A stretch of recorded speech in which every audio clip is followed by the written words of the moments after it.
Eh bien bonsoir, deuxième partie Bonsoir.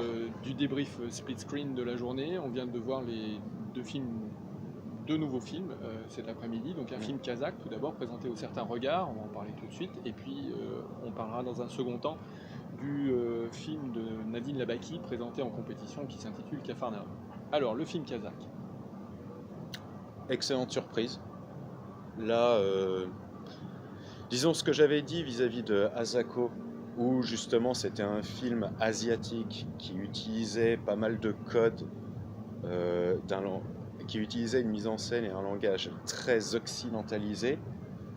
Là, c'est un film asiatique, mais qui parle le langage universel, le langage de la mise en scène.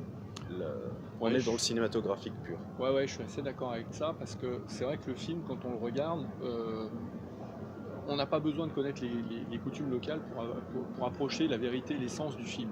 C'est une histoire d'amour qui va se vivre jusqu'au bout. Il y a un côté, c'est pas Roméo et Juliette, mais enfin il y a quelque chose d'un peu, Non, il y a une trajectoire shakespearienne voilà. quand même. Ça joue avec Eros et Thanatos quand même. Ouais, Après voilà, peut-être pas de la même, pas dosé de la même manière, mais il y a non, quelque chose. mais on est dans une veine à peu près, enfin en tout cas on est Mm. dans un schéma à peu près identique.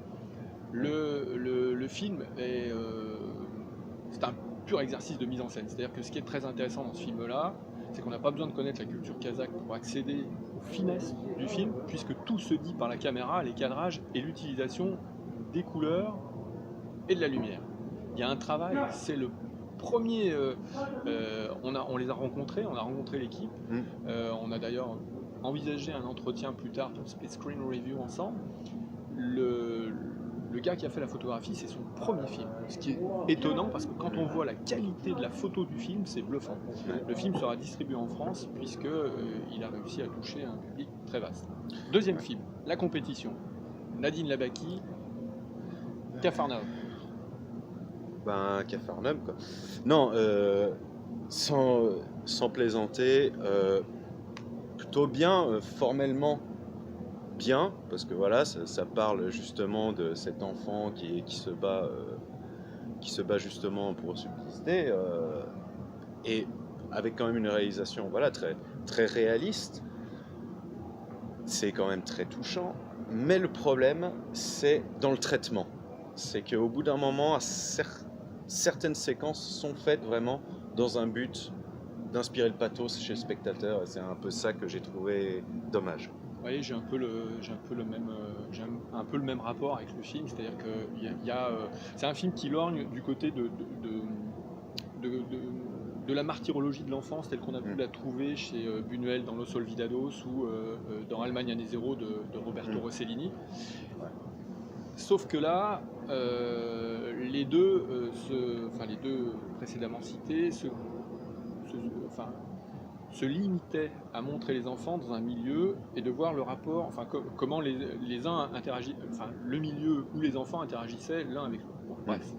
Là, ça marche aussi un peu comme ça, c'est filmé à hauteur d'enfant, donc ça c'est plutôt bien, Ouais. mais il y a toujours des petits effets musicaux ou des ralentis ou des choses comme ça qui finalement appuient un peu trop la Ouais. dimension émotionnelle du film. Donc moi Mm. ça m'a posé problème, je pense que c'est... C'était de trop. Ouais, c'est ça, C'était de trop. Sans ça, c'était largement suffisant. on est d'accord. Et là, malheureusement, bah, ça fait un peu chantage affectif. Bon, à voir si le jury va y céder ou pas. Il Mais a des chances, il a des chances parce que c'est un c'est bien risque. réalisé. Il y a quand Voilà. même Oui, oui, une oui, oui. utilisation de la caméra qui est toujours à Mm. hauteur d'enfant, hein. C'est toujours le point de vue de l'enfant Mm. qu'on a, un enfant qui est pas très haut en plus, donc on est très bas. Ouais. Et c'est justement ça un peu qu'on peut lui reprocher parce qu'à la limite, ce qu'ils arrivent à faire avec la caméra, le cadre à hauteur des enfants, Ouais. ça a un autre souci, c'est qu'à un moment donné, ça suffisait puisque la caméra prend en charge l'impression qu'a l'enfant sur les adultes qui l'environnent. Oui, Donc par ça les suffit. angles, ne serait-ce que par les Absolument. angles, là, il y a tout qui est là. Enfin. Bon, ceci étant, c'est loin d'être un mauvais film, on en Non, parlera sur Split Screen. on a vu pire. Oui, oui, oui. Mais justement, si on est aussi critique sur ces points-là, c'est parce que le film nous a touchés et qu'on aurait aimé qu'il soit plus parfait que ça. Voilà. Voilà. Exactement. On se retrouve demain, grosse journée, et on aura même du rab samedi, puisque le festival a très bien fait les choses. Les films les plus importants qu'on a ratés sur le début sont projetés samedi matin. On aura donc l'occasion de les voir et on aura une vision à peu près exhaustive de la qualité de ce festival 2018. À demain. À demain.